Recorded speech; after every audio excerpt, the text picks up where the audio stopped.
ভারতের উত্তরপ্রদেশ, মধ্যপ্রদেশ, আসাম সহ অনেক রাজ্যে মুসলমানদের উপর নির্যাতনের প্রতীকে পরিণত হয়েছে বুলডোজার। আর এই বুলডোজার নীতির জন্মদাতা উত্তরপ্রদেশের বিজেপি মুখ্যমন্ত্রী যোগী আদিত্যনাথ। সমাজবাদী পার্টির শাসনের অবসান ঘটিয়ে 2017 সালে রাজ্যে ক্ষমতায় এসে বুলডোজারকে তিনি সুশাসনের প্রতীক হিসেবে তুলে ধরেন।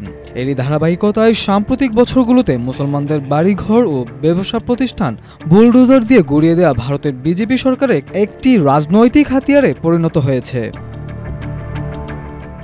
তাছাড়া গত সেপ্টেম্বরে উত্তরপ্রদেশের কানপুরে হজরত মুহাম্মদ সাল্লাল্লাহু আলাইহি সাল্লামের জন্মদিন উপলক্ষে ঈদে মিলাদুন্নবীর শোভাযাত্রার সময় একটি ব্যানারে আই লাভ মুহাম্মদ লেখা থাকায় আপত্তি জানানো হয়। এরপর অংশগ্রহণকারীদের বিরুদ্ধে অসংখ্য এফআইআর দায়ের করা হয় এবং ভারতীয় দণ্ডবিধির ধারা 153A সহ অন্যান্য ধারায় গ্রেফতার ও বাড়িঘর ভাঙার অভিযোগ ওঠে।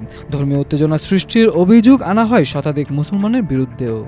অন্যদিকে 2022 সালের এপ্রিল থেকে জুনের মধ্যে 5টি রাজ্যে কর্তৃপক্ষ 128টি অবকাঠামো গুঁড়িয়ে দিয়েছে। যেসব স্থাপনা ভেঙে ফেলা হয়েছে তা মুসলমানদের। বেশিরভাগ সময়ই এই ধরনের ধ্বংসযজ্ঞ চালানো হয় কোনো আগাম নোটিশ, আদালতের নির্দেশ এবং যথাযথ প্রক্রিয়া ছাড়াই। মানবাধিকার সংগঠন অ্যামনেস্টি ইন্টারন্যাশনাল এই ধ্বংসযজ্ঞকে বেআইনি ও বৈষম্যমূলক হিসেবে অভিহিত করেছে। আইনজীবী কে রায় বলেন, এদের আদর্শগত প্রতিশ্রুতি হলো তারা ভারতে মুসলমানদের দ্বিতীয় শ্রেণীর নাগরিকে পরিণত করতে চায়। বিজেপি মুসলমানদের সামাজিকভাবে হেয় করতে চায়, তাদের সম্পদ, ব্যবসা প্রতিষ্ঠান এবং শিক্ষা ধ্বংস করতে চায়। তিনি আরও বলেন, এসব ধ্বংসযজ্ঞ বিজেপির বৃহৎ পরিকল্পনার একটি অংশ।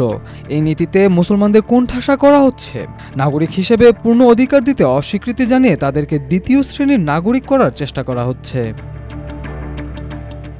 সমালোচকদের মতে 2014 সালে যখন নরেন্দ্র মোদী প্রথম ক্ষমতায় আসেন তখন থেকেই তিনি এই লক্ষ্য পূরণে বিভিন্ন আইন ও কৌশল গ্রহণ করেন। নাগরিকত্ব সংশোধন আইন থেকে শুরু করে বাড়িঘর, ব্যবসা প্রতিষ্ঠান ভেঙে ফেলা, বিক্ষোভ নিয়ন্ত্রণ এবং মুসলমানদের নামাজের স্থান নিয়ন্ত্রণের মতো পদক্ষেপ নেয় মোদী সরকার। 2024 সালে হাউজিং অ্যান্ড ল্যান্ড রাইটস নেটওয়ার্কের প্রতিবেদনে বলা হয় 2022 সাল থেকে 2023 সাল পর্যন্ত আনুমানিক 1,53,820টি বাড়ি ভেঙে ফেলা হয়েছে সারা দেশে। বাস্তুচ্যুত হয়েছেন 7,38,438 জন মানুষ। এদের মধ্যে অনেকেই ছিলেন মুসলমান অধ্যুষিত এলাকার। 2019 থেকে 2023 সালের মধ্যে বাস্তুচ্যুতির সংখ্যা 1,07,625 জন থেকে বেড়ে 5,15,752টি বাড়িতে দাঁড়ায়।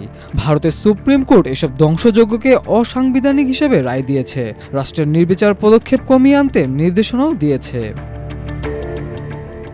ভারতীয় আদালত বলেছে, পুলিশ প্রশাসন কাউকে দোষী সাব্যস্ত করে শাস্তি দিতে পারে না।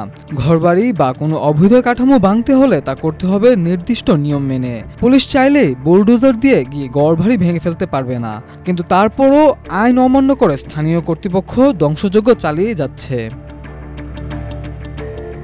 মাল্টিমিডিয়া ডেস্ক, আমার দেশ।